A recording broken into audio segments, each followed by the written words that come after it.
హైవ్యూర్స్ నిన్న పర్చూరు ఎమ్మెల్యే ఏలూరు సాంబశివరావు కోర్టుకు వెళ్ళారు, హైకోర్టుకి. ఏమని? అయ్యా నాకు ముందస్తు బెయిల్ ఇవ్వండి అయ్యా. ఎందుకు ఏంటంటే పలానా కేసు చెప్పున్నాను. దాంతో కోర్టు ఏమన్నా తెలుసా?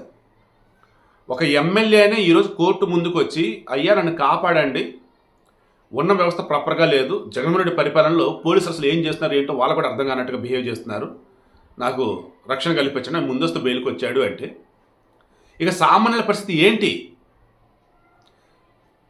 7 సంవత్సరాల లోపు శిక్ష పడే కేసులకు సంబంధించి ఏదైనా కానీ మిమ్మల్ని అరెస్ట్ చేయకూడదు.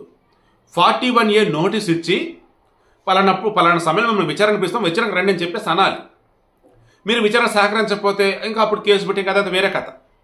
అసలు 41A నోటీస్ కూడా ఇవ్వకుండా ఎకఏకిని అరెస్ట్ చేసి పట్టుకెళ్ళిపోవటం, అదేమంటే ఆ తర్వాత మేము ప్రూఫ్లు సబ్మిట్ చేస్తాం, మా దగ్గర ఆధారాలు ఉన్నాయి, మేము కోర్టుకు చెప్తాం అనటం.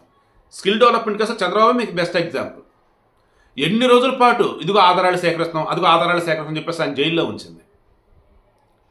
ఇప్పుడు కోర్టు అదే అంది, ఎవరో ఒక పోలీస్ అధికారిని మేము ఆయన ప్రాపర్గా చర్యలు తీసుకుంటేనే మీరు మారతారయ్యా అని ఏపీ పోలీసులని గట్టిగా నిలదీసేసింది కోర్టు. సో ఇప్పుడు అర్థమవుతుందా? ఏపీలో ఉన్న పోలీసులు కాదు వైసీపీ కార్యకర్తలు అని చెప్పేసి ఈ జనసేన టీడీపీలు ఎందుకు అంటున్నారు? పోలీసుల మీద మరి ప్రెజర్ ఉండటం వల్ల, లేదన్నప్పుడు వాళ్ళే తెలియకుండానే అధికారంలో ఎవరుంటే వాళ్ళు తగ్గట్టుగా చేయాలని చెప్పేసి అనుకుంటున్నా అన్నారు, లేదన్నప్పుడు ఇంకేదైనా రీజన్సా? But one thing is clear, వాళ్ళు 41A నోటీసులు ఇవ్వాల్సిన కేసులకు కూడా తీసుకెళ్ళటం, అరెస్ట్ చేయటం, మరి కొంతమంది కొట్టారో మనకు తెలియదు కానీ బట్ చాలామంది మాత్రం బాధల పడ్డ సందర్భం అయితే ఈ జగన్మోహన్ రెడ్డి పరిపాలనలో ఉంది. ఫేస్బుక్లో పెట్టిన పోస్టుల విషయంలో కూడా అరెస్టులు చేసి పట్టుకెళ్ళిన సందర్భం ఉంది. కొన్ని సోషల్ మీడియా పెట్టిన పోస్టులకు సంబంధించి కూడా వాళ్ళు అడ్డదిడ్డంగా గల్లీస్తరంగా వాళ్ళు ఎన్నైనా పెట్టచ్చు వైసీపీ వాళ్ళు. మిగతా ఎవరైనా నార్మల్గా పెట్టినా, కొంచెం గట్టిగా పెట్టినా వాళ్ళు అరెస్ట్ చేయటాలు, తీసుకెళ్ళటాలు, నానా హడావుడి చేయటాలు, ఇటువంటి వాటిలో ఇప్పటికే చాలా కేసులు క్వాష్ కూడా చేయబడ్డాయి. దట్ మీన్స్ ఆ కేసులు కొట్టేసింది కోర్టే, ఇవి ఆ కేసా ఏంటని చెప్పేసి. సో ఇప్పుడు మీరు చెప్పండి, ఏపీలో ఉన్న పోలీసులు ఏం చేస్తున్నారు? ఇంకెన్నిసార్లు కోర్టు చేత అక్షంతలు వేయించుకుంటారు?